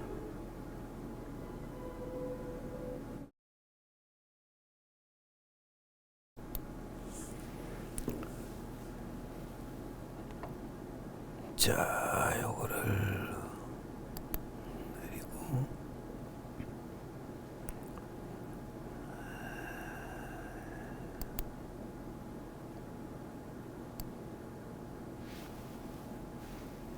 올해가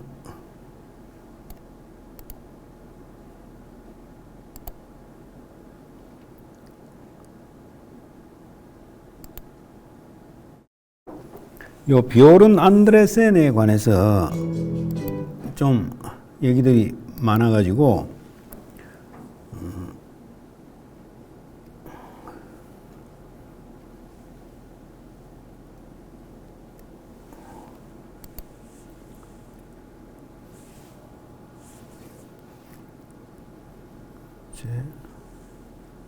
체크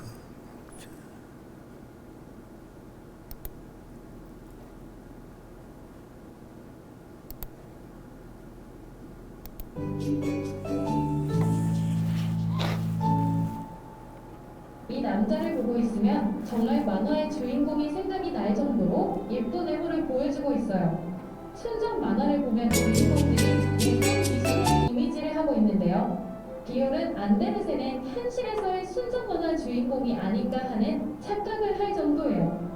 그의 비현실적인 외모로 인해 그는 만화 주인공 모델이 되기도 합니다.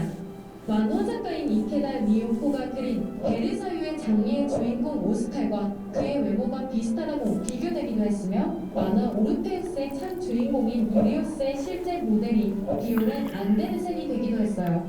그의 외모와 만화 주인공을 보면 정말 비슷하네요. 그런데 말이에요. 그의 화려한 외모와는 달리 그의 어린 시절은 불우했어요. 그가 5살 때 아버지가 그를 버렸으며 어머니는 그가 어렸을 때 실종되었다가 55년 만에 유언장이 발견되어 자살한 것으로 밝혀졌는데요. 고아였던 그는 대략 10살 때부터 할머니의 손에 키워졌습니다. 어느 날 할머니가 그에게 영화 베니스에서의 죽음의 오디션을 보라고 조언했어요. 그는 오디션의 경쟁률을 뚫고 타지오의 배역을 따내게 됩니다. 하지만 사실 감독은 비오른이 과연 타지오의 배역을 잘 소화해낼 수 있을까 걱정을 했다고 해요. 왜냐하면 배역 자체가 예술적인 인물이었기 때문에 비오른 안데르센은 음악에 대한 이해가 부족하다고 판단했기 때문입니다.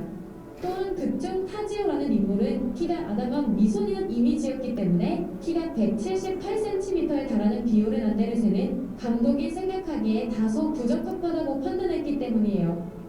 하지만 감독은 영화 배역의 그를 선택했고 비오른이 비록 이 영화에서 조연이었으나 그의 인기는 세계적으로 널리 알려지게 됩니다. 영화를 보면 그 이유를 당연히 납득하게 될 거예요. 그의 미모는 만화를 찍고 나온 만화 주인공이었기 때문이에요. 영화를 본 어떤 이는 이렇게 말했어요. 비오른 안데르센을 루브르 박물관이나 바티칸의 벽에 전시해도 되겠다라고. 그 정도로 그의 미모는 매우 유명해지게 되며 특히 일본에서 선풍적인 인기를 끌게 됩니다. 비율은 안데르센의 미모는 일본인들의 정서상 미소년과 미소녀에 열광하는 성향이 제대로 맞아떨어졌다고 볼 수 있는데요.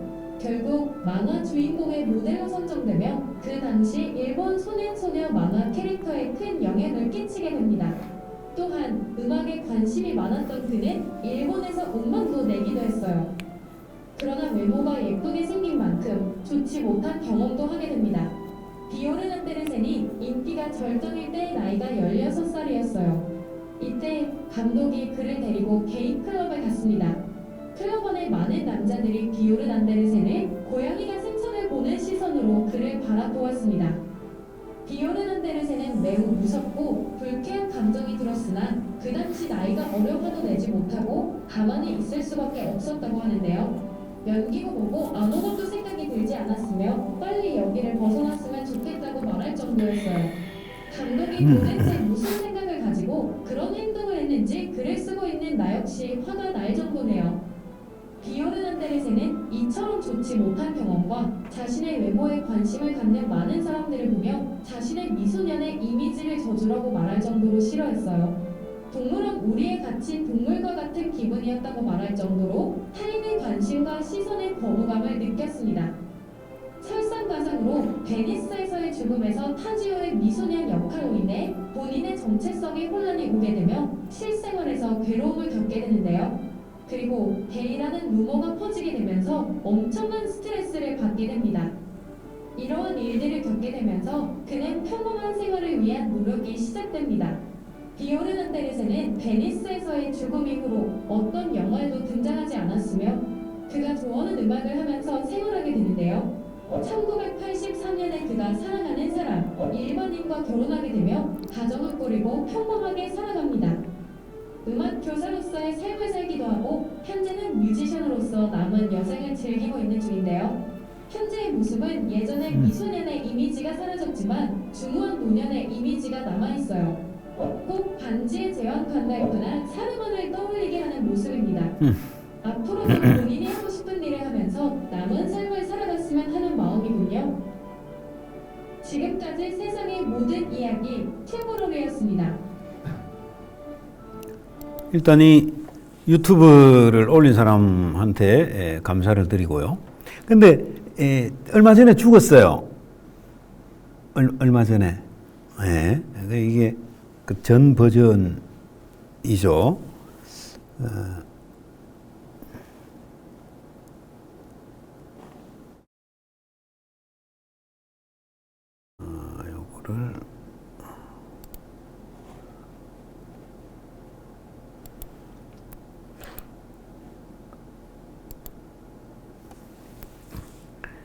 요거를 비오른 안데르센 안데르센이 아니고 안데르센은 우리가 그 동화 작가 그죠? 토니오 그레가 잠시 나온 건데 안데르센인데 작년 10월인가 11월에 죽었다고 그래요.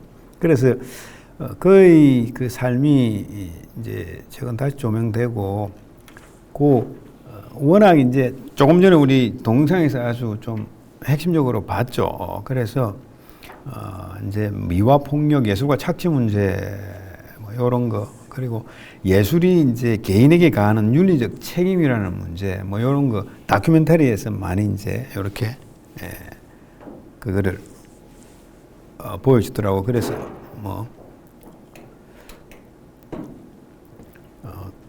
간단하게 요 안데르센 얘기를 했고요. 그래서 우리 요 베네치아에서의 죽음은 이제 정말로 신화를 좀 많이 이제 이해를 해야 완벽하게 이해를 할 수가 있고, 그래서 요 영화하고 우리가 이제 비교를 이제 이렇게 해보면 잠깐만 요게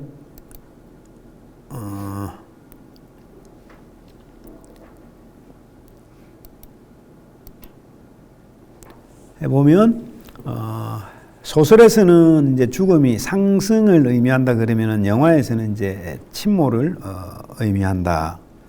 죽음을. 그래서 소설의 마지막에는 아센바가 해변하자 이제 타치오를 바로 의식을 잃고 사망한다. 멀리서 바다 쪽을 가리키며 서 있다. 몸짓은 헤르메스를 연상시킨다. 타치오는 초월의 표식이고 죽음은 행위상학적 귀결이다. 근데 영화의 마지막은 타치오는 바다로 직접 들어가고 역광 속에서 서서히 실루엣이 된다. 아셈바는 화장이 녹아내린 얼굴, 땀과 노시함 뒤틀린 미소로 완전히 육체화된 죽음을 맞는다. 음악이 이제 절정이고, 영화에서는 이제 초월이 아니라 이제 현존의 붕괴로 나타나고, 그래서 소설하고 영화의 결정적 차이는 타치오는 죽음 너머를 이제 가리키고, 영화에서 타치오는 이제 바다 속으로 이제 사라진다. 이렇게 이제 비교를 해볼 수가 있고요. 요 동영상은 요 이제 음악 말르 그 5번 그것을 음악을 쫙 깔아가지고 쫙 말 없이 그냥 보여주는데 저는 요게 가장 좋더라고요. 요것도 이제 유튜브에 이제 있는 건데 뭐 해설 없는데 해설 없이 여러분들이 보면 좀 그러니까 영화 지금 한 9분 정도 볼 거는 요거예요.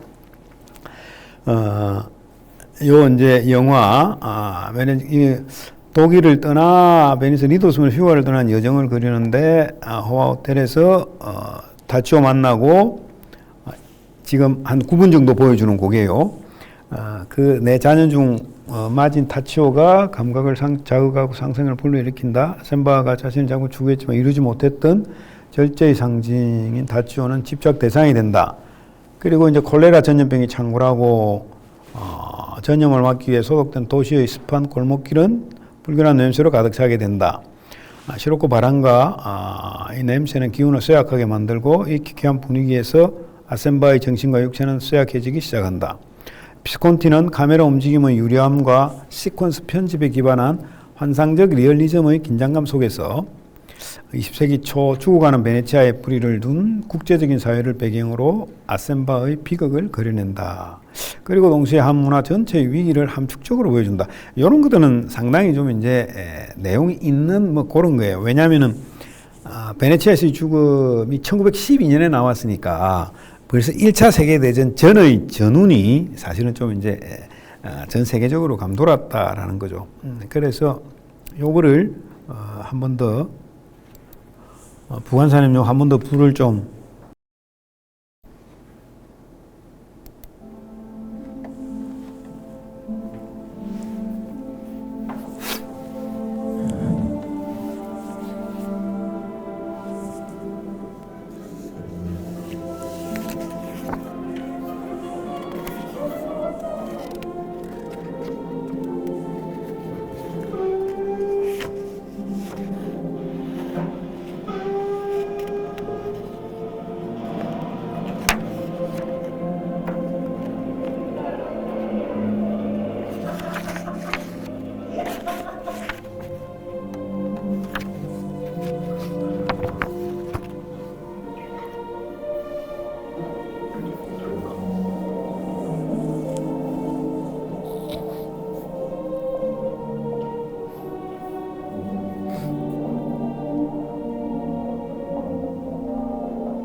자, 예. 그 영화 마지막 장면도 이제 요렇게 지금 바다 속에 들어가서 이제 요건데 이게 이제 퍼시콤포스라고 이 헤르메스가 아까 뭐 별칭이 굉장히 많다고 했는데 그 영혼의 안내자라고 이제 볼 수가 했어요. 근데 이제 지금까지 항상 그 베네치아에서 죽은 예술가 소설이다 막 이렇게 했거든요. 근데 토마스 만이 1975년에 이제 죽기 전에 유언을 이렇게 해요. 내가 죽으면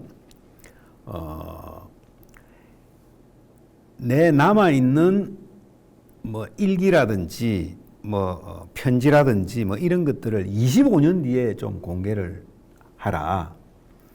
그 이제 유명한 작가들은 좀 그렇게 많이 하죠. 특히 프란츠 카프카 같은 경우에 죽을 때 자기 친구한테 막스 브로트인데 친구한테 내 작품 전부 다 불태워라 막 이렇게 했는데 그 친구가 딱 가지고 있다가 그 내 가지고 대박을 이제 터뜨렸잖아요.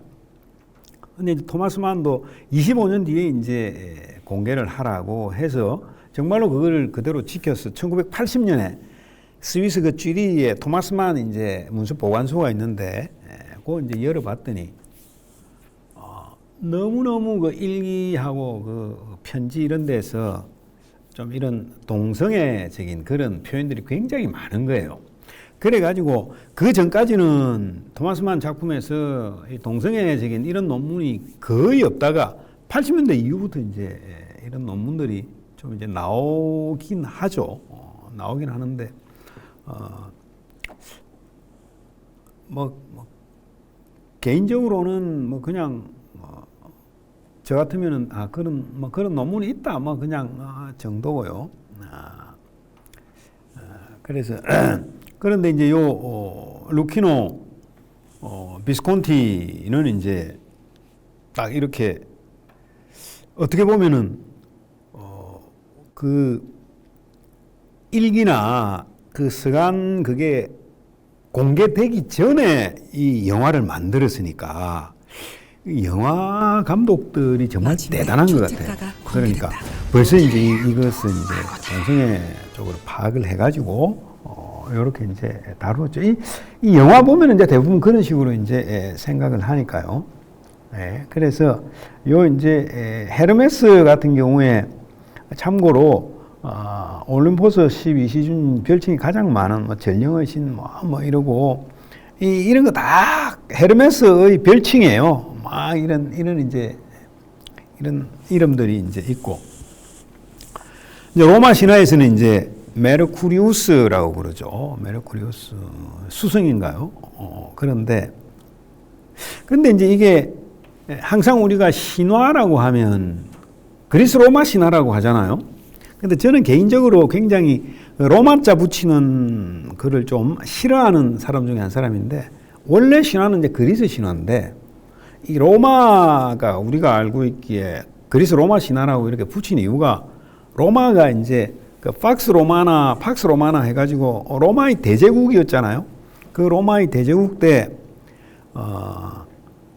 가장 문화적인 유산이 어떤 건가라고 생각을 했을 때 그리스 쪽에 신화였던 거죠. 그래서 그 신화, 그리스 신화를 모조리 뺏을 수는 없으니까 그것은 이제 로마화 시킨 거죠. 그래서 뭐 우리 디오니소스 이러면은 로마 신화 가면은 뭐 바쿠스 그렇죠. 바카스하고 뭐 아프로디테 하면 비너스고 에로스 하면은 큐피드 또는 뭐 아모르 하고 뭐 이러는 것들이 아무튼 그 로마가 힘이 있으니까 요렇게 이제 그래서 우리가 그리스 로마 신화 뭐 이렇게 하는데 어쩔 때는 좀 헷갈리기도 하죠. 이게 그리스인지 로마인지 개인적으로는 로마를 빼버렸으면 좋겠는데 그렇게는 안 되고 그래서 이게 그 문화 그 역사가들은 요거를 일장일단이 있다고 그래요. 로마가 그 정도의 강력한 힘이 있었기 때문에 그 그리스 신화가 오늘날까지 우리한테 남아 있는 거 아닌가? 만약에 로마가 힘이 없었으면 이 그리스 신화가 온전히 이렇게까지 남아 있었을까? 그런 이제 장단점을 얘기를 하더라고요. 자, 요 이제 참고인데 아까 잠시 말씀드린 독일어, 한국어 근데 이제 한국 문학에 이제 베니스에서 죽다 요 정찬이라는 작가가 요 2003년에 나온 작가예요. 이게 이제 어떤 중년 한국 지식인이 어디 학술대회 참석을 위해 가지고 이제 베니스를 이제 방문하고 뭐 그러는 건데 여기서는 토마스 만의 베네치아에서의 죽음과는 이제 좀 내용이 좀 다릅니다. 이 한국 이 현대 지식인의 어떤 책임 회피 같은 거 뭐 그런 거를 좀 얘기하는 이제 그런 건데 관심이 있으신 분들은 요 정찬의 베니스에서 죽다 뭐 이런 것도 있다는 거 좀 참고하시면 좋겠고요. 자, 그래서 우리가 토마스 만의 이제 예술가 소설 대표적으로 세계의 예술가 소설을 이제 토니오 크레거 그리고 베네치아에서의 죽음 그리고 마의 산 요렇게 이제 또 얘기를 하기도 해요. 우리가 이제 이것을 읽고 이렇게 이제 공부를 했는데 도대체 그럼 이게 뭔가 그냥 열심히 살았던 이 유명한 작가가 이 아름다움을 보고 그냥 그대로 죽는 이거 이제 끝나는 이게 아까도 우리가 요 강의 중에 이제 몇 개의 주제를 봤지만 우리가 이제 요런 거를 좀 생각해 볼 수가 있어요. 일단 이제 동성애 같은 그런 거. 근데 고대 그리스에서 이제 동성애는 우리가 지금 알고 있는 그런 성적 행위하고 전혀 관계가 없죠. 오히려 교육적인 이제 의미죠. 그래서 유명한 독일의 이제 교육기관 중고등학교 인문계 중고등학교는 김나지움이라고 하고 우리가 보통 이제 요즘은 헬스장 이런 데를 gym이라고 하죠. gym, 김나지움의 그 말이 김노스라고 해서 요게 벌거벗은이라는 뜻이에요. 그러니까 김나지움 이런 것들도 사실은 다 그 옛날 어떤 교육적인 그런 면이었다. 동성애가 좀 성적인 그런 의미는 이제 아니었다라는 거고. 그다음에 두 번째로 이제 생각해 볼게 이제 좀 바다가 있는데요.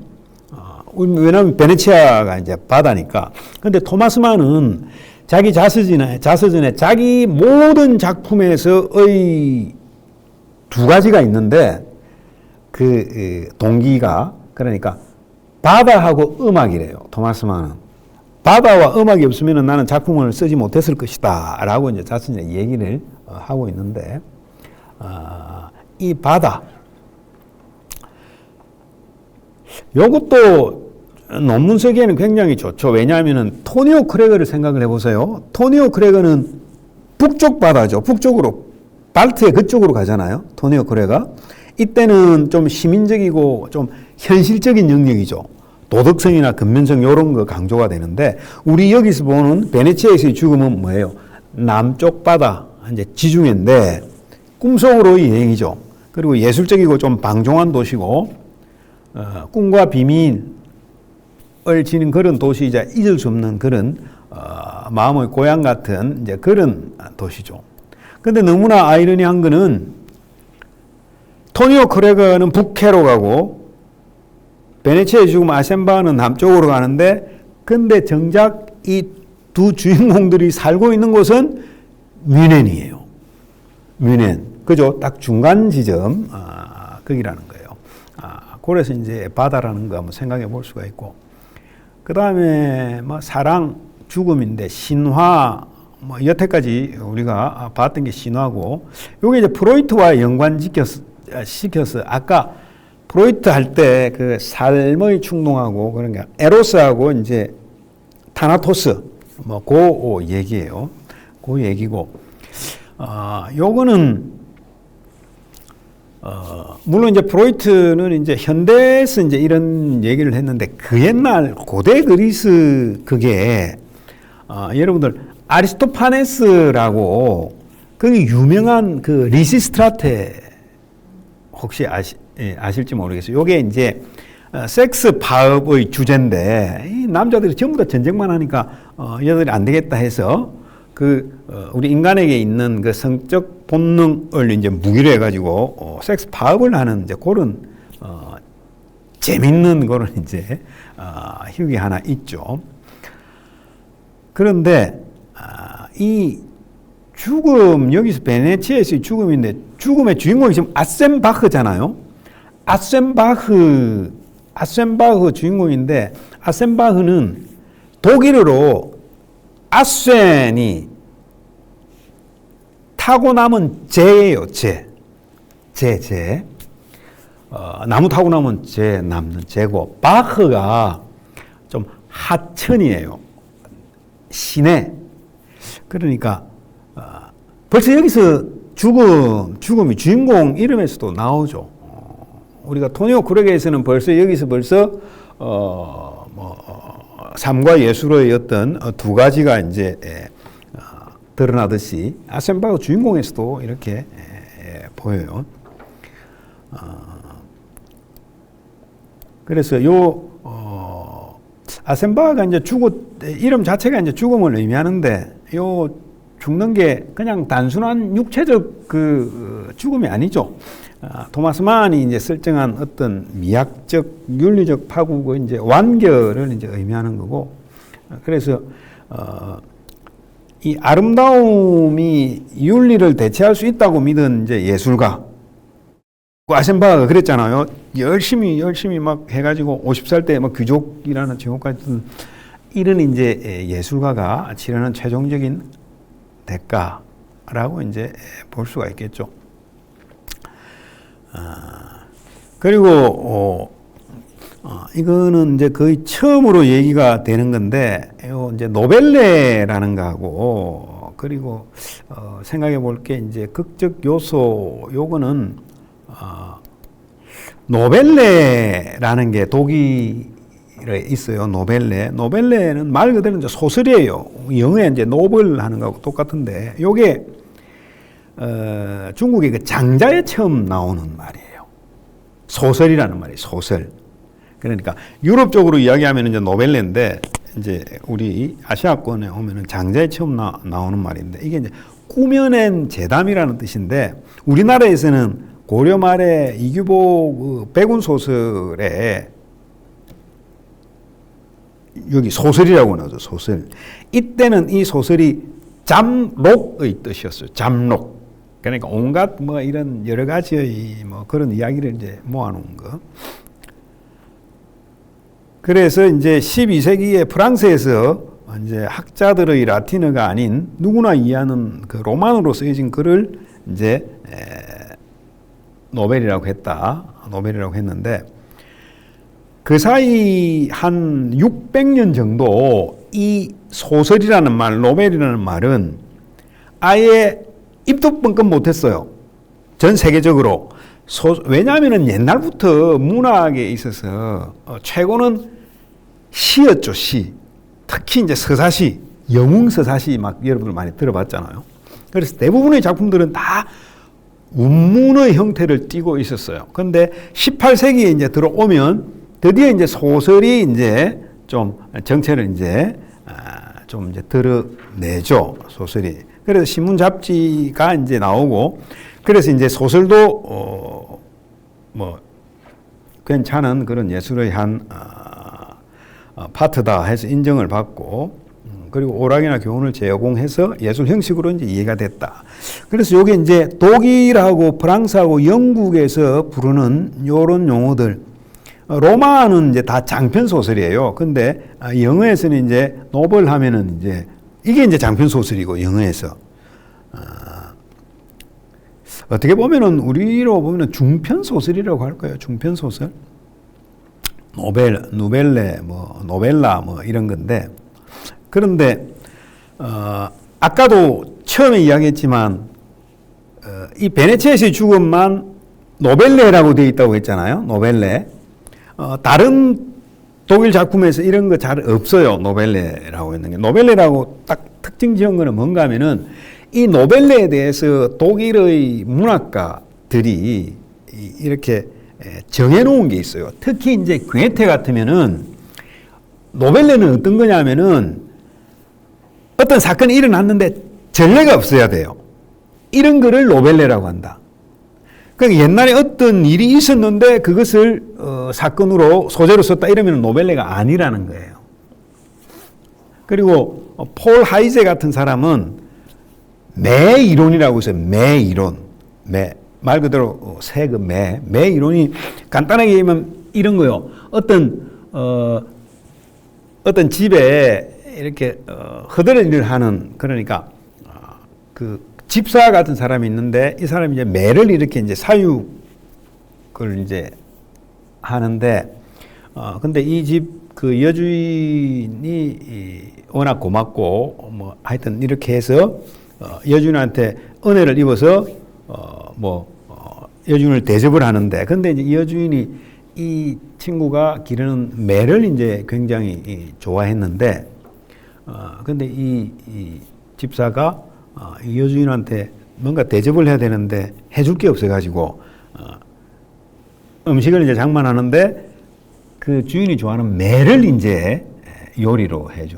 그러니까 이런 것들이 전례 없는 막 그런 거죠. 이런 것을 매 이론이라고 해요, 문학에서. 이런 것들을 이제 노벨레라고 한다. 그래서 요 베네치아에서의 죽음에서 요 이제 노벨레라고 딱 표시가 되어 있으니까요. 그리고 이제 마지막으로 이제 볼 게 이제 극적 요소, 연극적 드라마적 요소. 우리가 이제 소설이나 시보다는 드라마가 이제 상당히 우리가 그래서 야 극적이다 그러죠. 극적이다 그런 것처럼. 그래서 요게 1903년에 토니오 크레거가 나오고 한 10년 뒤에 베네치아에서 죽음이 났는데 아까 처음에 이야기했듯이 한 10년 정도의 침체기가 있었잖아요.